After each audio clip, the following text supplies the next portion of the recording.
It's the big one. It has native Cascadian myth in the form of this crow who speaks English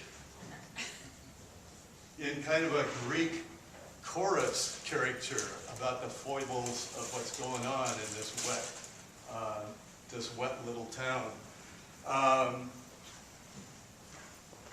It has Irish literature in the sense of lovable people and bad behavior and cartloads of blarney. And all the way through it are the Doyle sentences. The Doyle sentences, the sense of language. Doyle, the story catcher. Doyle, the comic. And Doyle, who in this one is very, very serious. One thing, if the book's about, if we say what the book is about, I would say it's about time, capital T. And time is a character in this book. And now it's about time we welcome Brian Doyle.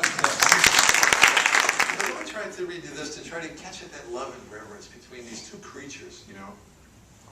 In the last few minutes before the old nun died in her bed on the top floor of the old hotel, she thought of Moses. Moses is the crow.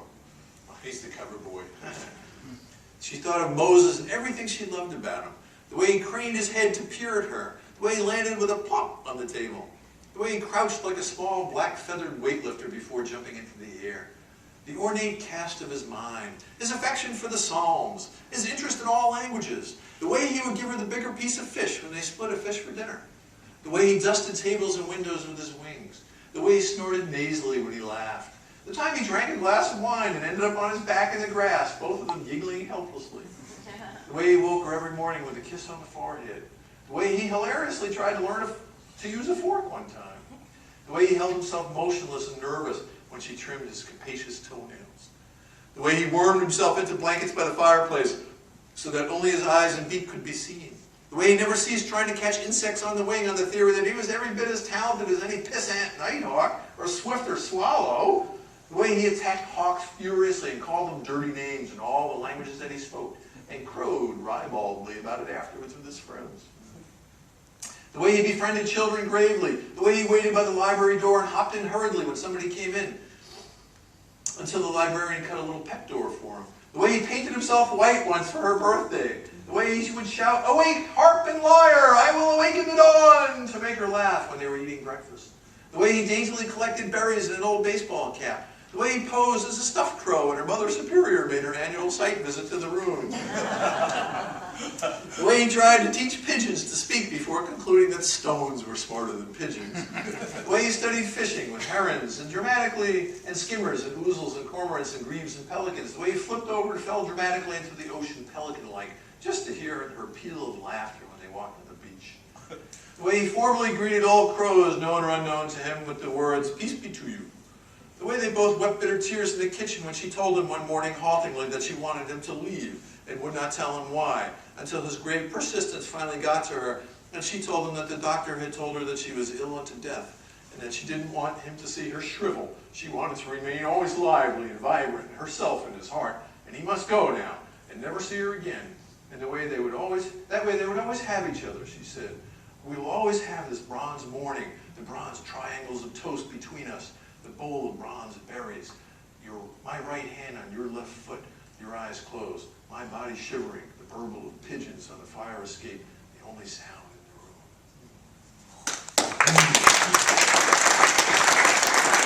And I'll hear this dark chuckle in the back of the room. It was not a Buick Park Avenue. Readings, it always seems unfair to me when you do a reading, if you only read from the book that people can buy, right? That doesn't seem quite fair. It's a little fascist, don't you think? But you should actually read a snippet of the book. And actually this is the first big reading, it's my first real reading from it, so I actually had to go through it thinking, what would I actually read? I mean, what parts fit? And because so often something that's good on the page is not good in the air, And so this was the very first one that I thought, I want to read this out loud. I love reading. There's a scene in a book where there's an old man who's got about 3 days to go. He's going to die in 3 days. He knows that he's terminally ill. And the young guy says to him, you know, can I ask you a weird question? What mattered? What mattered in your life? And the old man says, hawks huddled disgruntled against hissing snow, wrens in winter thickets, swallows carving and swimming and slicing fat grinning summer air, frozen dew outlining every single blade of grass, salmonberries, blackberries, thimbleberries, raspberries, cloudberries, snowberries, my children learning to read, the sinuous liquid flow of rivers and minks and cats, fresh bread with way too much butter, my children's hands when they cut my ancient grizzled face in their hands, exuberance and ebullience, tears of sorrow which are the salt seas of the heart, sleep in every form from doze to bone weary, the shivering ache of a saxophone and the yearning of an oboe, folding laundry hot from the dryer, cobblers and tailors, spotless kitchen floors, the way horses smell in spring, postcards in which the sender has written so much that he or she can barely squeeze in a signature, opera on the radio, toothbrushes, the postman's grin, the green sifting powdery snow of cedar pollen on my porch every year, the way herons labor through the sky with such vast elderly dignity. People who care about hubcaps, the cheerful ears of dogs, all photographs of every sort ever, tip jars, wine glasses, the way barbers sweep up circles of hair after haircuts, handkerchiefs, libraries, poems read aloud by older poets on the radio, fedoras, excellent knives, the very idea of albatrosses and thesauruses, the tiny screws that hold spectacles together, book marginalia done with the lightest possible pencil, as if the reader is whispering to the writer.